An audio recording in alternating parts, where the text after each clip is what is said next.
Hi, my name is Mike Schulte. I'm a data scientist for the consulting company Blue Granite, and I'll be your instructor this semester for IS 606, Probability and Statistics for Data Analytics. Let's take a look at what this course is going to be like.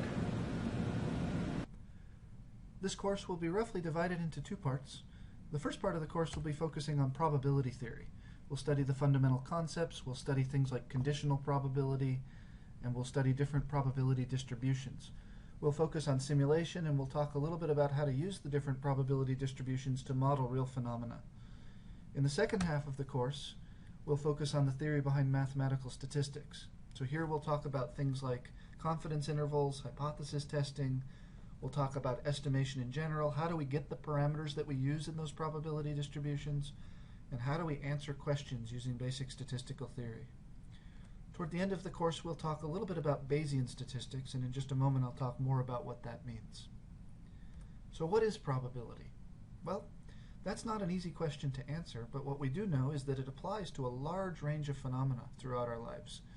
You can see here just a small sampling. We've got civil engineering, where we study probability patterns with traffic, quantum mechanics or genetics. Probability has a lot to do with weather forecasting. And of course in finance we use probability all the time. Probability comes up in games of chance. Probability comes up all sorts of different areas. Anywhere where there's uncertainty, we can use probability to model that uncertainty to try and provide better answers. So how do we define probability? Well, again, that's not an easy question. There are various tries that have been made throughout the years. The most common these days, at least for introductory courses, is what's called the frequentist approach. And here the idea is relatively simple.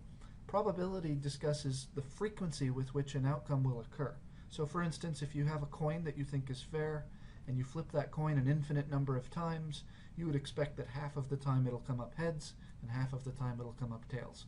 So the frequency with which it comes up heads is what we mean by probability when we take a frequentist approach. The subjective approach, or what's also called the Bayesian approach, takes a little bit different approach. We start with a prior belief in terms of the probabilities, and we update those beliefs based on evidence. There is a third approach that's much less common these days, called the likelihoodist approach, and this is another approach that takes probability to talk in terms of evidence. What we do is we model the situation, we do the calculations, and then we talk in terms of likelihoods. We use likelihoods to discuss evidence. It's very similar to Bayesian in many ways, but it's also got some key differences. Unfortunately, in this class, we won't make too much of a distinction between these three different approaches. So does it really matter? What will we do in this course? Well, for the first 6 weeks, we'll stay neutral. It turns out that the basics of probability theory apply to all of the different approaches. They all start from the same fundamental axioms. They all use the same theorems. The interpretation is where the approaches differ. In weeks 7 through 13, we'll study the classical techniques, mostly due to the frequentist approach of statistics. So we'll study frequentist approaches to confidence intervals, hypothesis testing, and estimation. At the very end of the course, we will take a brief glimpse into Bayesian statistics, and maybe we'll talk a little bit about likelihood statistics as well. But unfortunately, in this course, we only have time for a brief glimpse. Both of the other methods, Bayesian and likelihood statistics, require a good grounding in classical techniques first. So we could spend an entire course on Bayesian statistics. Unfortunately, we only get those last couple of weeks.